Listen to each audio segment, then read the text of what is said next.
Assalamualaikum warahmatullahi wabarakatuh. Perkenalkan, kami dari kelompok 8 akan mempresentasikan materi tentang bagian pendahuluan dalam karya ilmiah. Dengan nama anggota, saya Nida Maratu Solihah dengan nomor NIM 213131111.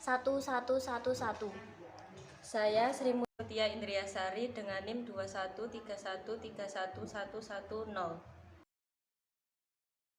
Pengertian pendahuluan. Pendahuluan adalah bagian artikel setelah judul dan abstrak.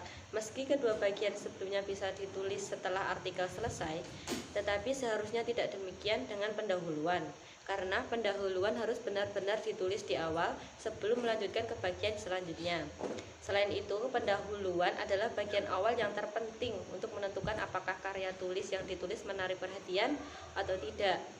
Menulis pendahuluan karya ilmiah tidak serumit menulis novel, tetapi membutuhkan kemampuan pemakaian bahasa yang sangat lugas.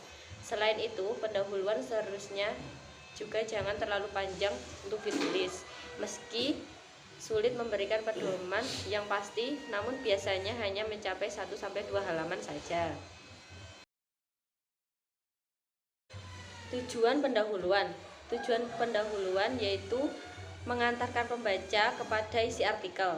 Selain itu, bagian pendahuluan juga menjelaskan secara singkat tentang pemikiran kita dalam menulis karya ilmiah. Pendekatan metodologis menyoroti potensi hasil-hasil yang dapat diungkapkan oleh peneliti dan menggambarkan struktur karya ilmiah yang tersisa. Isi pendahuluan. Di dalam bagian isi pendahuluan seharusnya memperhatikan hal-hal seperti berikut. 1. Mempresentasikan dengan jelas batasan masalah yang diteliti. Yang kedua, untuk mengarahkan pembaca, cantumkan pustaka yang singkat yang dapat dimasukkan ke dalam karya ilmiah. Yang ketiga, metode penelitian seharusnya dinyatakan dan jika diperlukan juga dituliskan alasan mengapa metode tersebut kita pilih. Yang keempat, menyatakan hasil penelitian yang penting ke dalam karya ilmiah. Bagian pendahuluan. Yang pertama yaitu latar belakang, yang di dalamnya menjelaskan tentang manfaat dan pentingnya judul atau topik yang kita bahas. Yang kedua yaitu rumusan masalah, yang isinya mencakup tentang ruang lingkup atau rumusan permasalahan yang menjadi batasan masalah.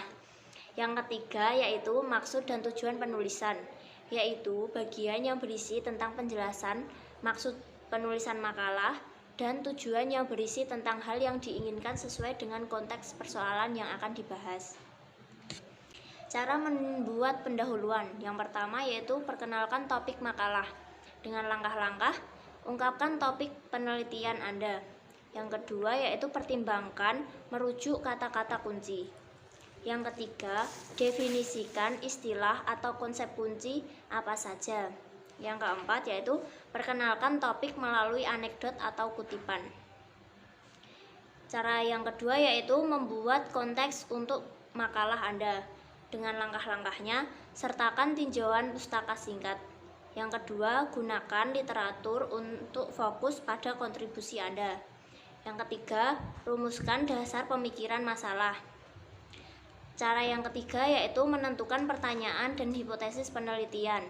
Dengan langkah-langkahnya, nyatakan pernyataan penelitian. Yang kedua, tunjukkan hipotesis. Yang ketiga, buat garis besar struktur masalah.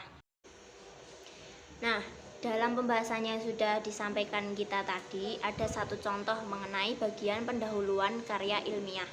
Nah, contohnya itu seperti berikut ini. Di dalam contoh tersebut terdapat latar belakang masalah, rumusan masalah, dan tujuan penelitian. Contoh tersebut merupakan contoh singkat dari penulisan bagian pendahuluan dalam karya ilmiah. Sekian yang dapat kami presentasikan. Apabila ada kesalahan mohon dimaafkan. Wassalamualaikum warahmatullahi wabarakatuh.